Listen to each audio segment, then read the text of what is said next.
बच्चों, आज हमारा विज्ञान में पाठ 3 संश्लेषित रेशे और प्लास्टिक। इसकी मैंने पाठ आपको भेजा है, उसको देखा होगा आपने। चलिए चलते हैं। संश्लेषित रेशे और प्लास्टिक। रेशे क्या हैं? रेशे जो लंबे होते हैं, जिन्हें हम किसी मशीन से काट कर धागे जैसी रचना बना सकते हैं, वह क्या कहलाते हैं? रेशे कहलाते हैं। रेशे 2 प्रकार के होते हैं, प्राकृतिक रेशे और कृत्रिम रेशे।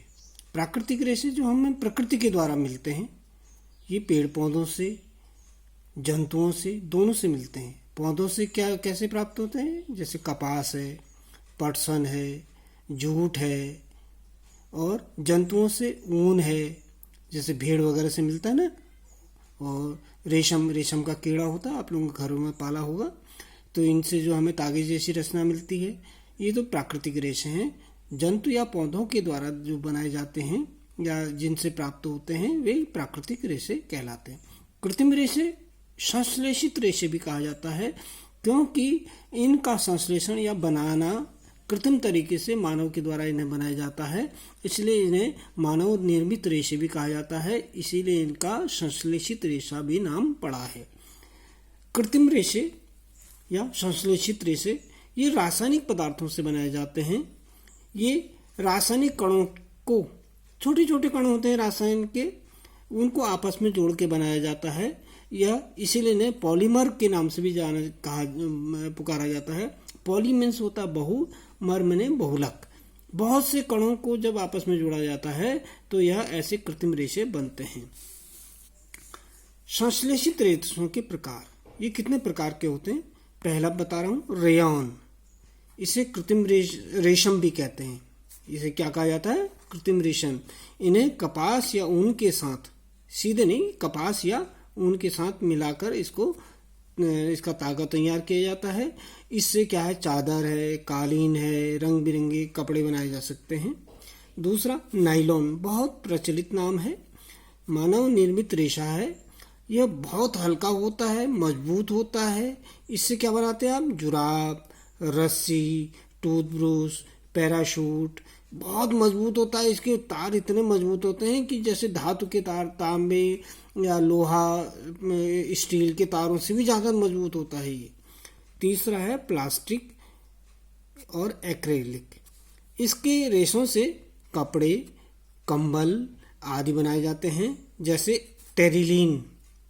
और ये एक्रेलिक तो इससे क्या है, एक्रेलिक से जैसे कंबल बनाए जाते हैं। ये आजकल जो घरों में कंबल आ रहे हैं ना, ये बेचने वाले आते हैं, ये कंबल ये एक्रेलिक के होते हैं। कृत्रिम रेशे, इनके गुण क्या हैं? क्यों हम इनको उपयोग में लाते हैं? पहली बात, ये शीघ्र सूखते हैं। देखा होगा आपने, कंबल आप धोते हैं, एक ऊन का कंबल धोएंगे उसको ज़्यादा टाइम लगता है सूखने में, और ये एक्रेलिक का कंबल होता है, इसको टाइम कम लगता है। जल्दी ख़राब नहीं होते, ये जल्दी एकदम ख़राब नहीं होते हैं। कम महंगे होते हैं। जैसे आप ऊनी कंबल लेंगे ज़्यादा महंगा होगा, और ये एक्रेलिक का कंबल जो होगा वह कम महंगा होता है।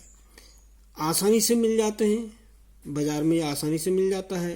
रख रखाव में सुविधाजनक होते हैं, इनको जैसे भी रख दो इसमें कीड़ा भी नहीं लगता है। जबकि ऊनी कंबल होगा या ऊनी स्वेटर होगा, प्योर ऊन का होगा, तो उसमें कीड़ा लग जाता है, वो काट देता है, जबकि इसको नहीं काटता।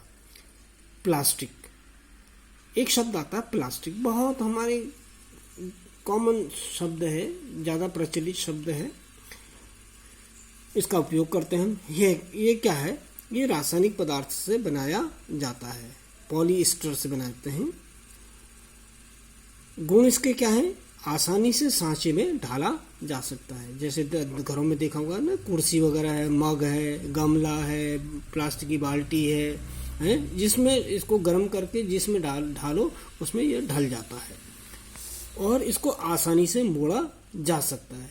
देखा होगा आपने, प्लास्टिक की बाल्टी को पिचकाओ तो पिचक जाती है।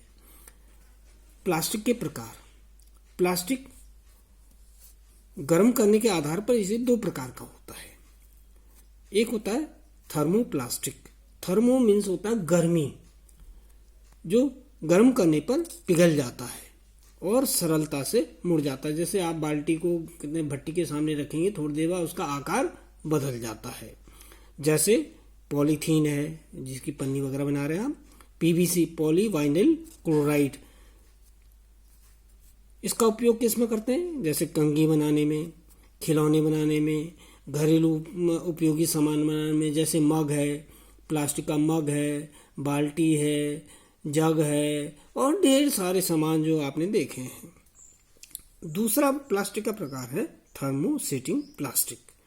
इन्हें गर्म कर पिघलाया नहीं जा सकता। एक बार जब इनको बनाया जाता है पिघलाकर और सांचे में ढाला जाता है तो फिर दोबारा इनको पिघला के नहीं बनाया जा सकता। अगर पिघलाएंगे टूट जाएंगे और ये भंगुर भी होते हैं, तोड़ने पर ये कितने हैं टूट भी जाते हैं, छोटे छोटे टुकड़े में बढ़ जाते हैं। जबकि ये थर्मोप्लास्टिक जो है यह इसमें चोट मारेंगे तो टूटता नहीं है।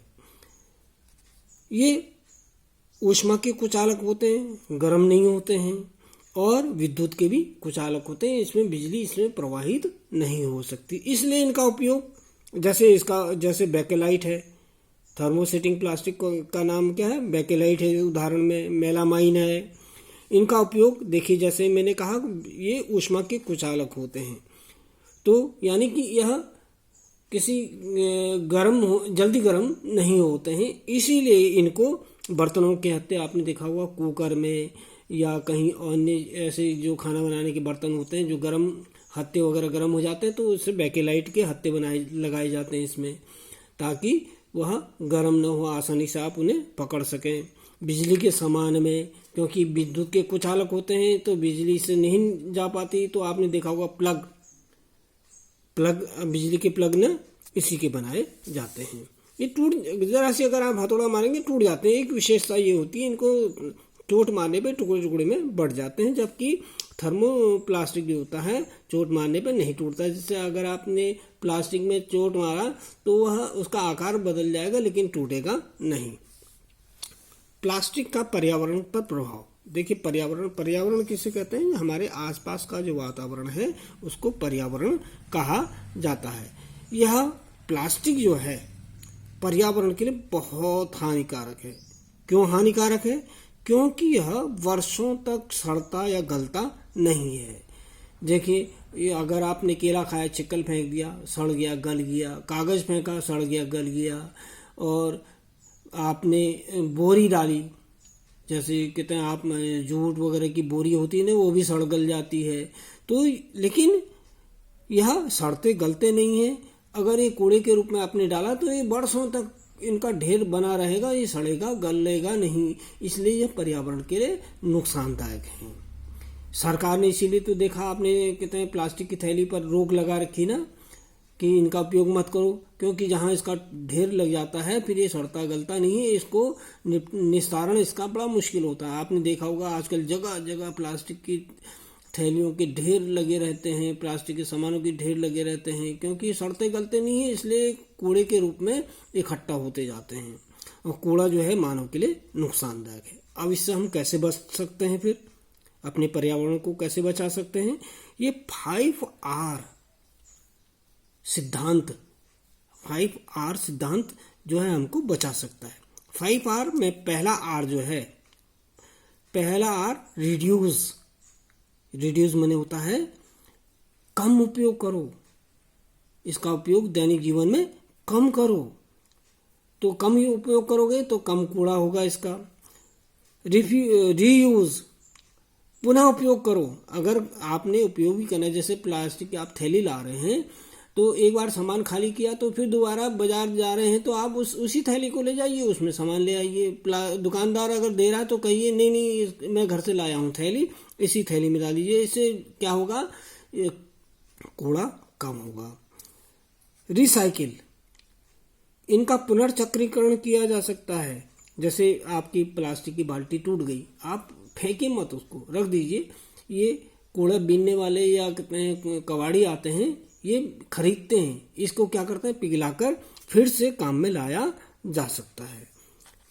रिकवर, पुनः प्राप्त करें, पिघलाकर फिर से इसको गलाकर क्या है ढाला जाता है, कुर्सियाँ, प्लास्टिक, जो भी चाहें आप उसको बना सकते हैं। ये रिकवर कहा जाता है इसको।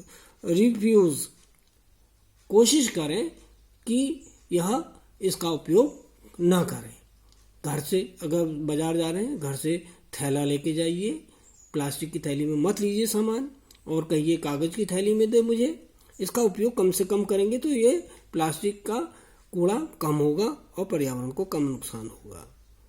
तो ये 5 प्रकार जो हैं, 5 आर जो हैं, हमारे पर्यावरण को साफ सुथरा रख सकते हैं। अगर हम इस पर दैनिक जीवन में हम इस पर क्या अमल करें या इनको काम में लाएं तो हम कम कर सकते हैं। बच्चों, इस पाठ के प्रश्न पेज नंबर 41 और 42 में दिए हुए हैं। इन प्रश्नों को आप हल करिए। जो प्रश्न नहीं आते हैं तो इस ग्रुप में आप उन प्रश्नों को पूछ सकते हैं, मैं आपकी पूरी मदद करूंगा।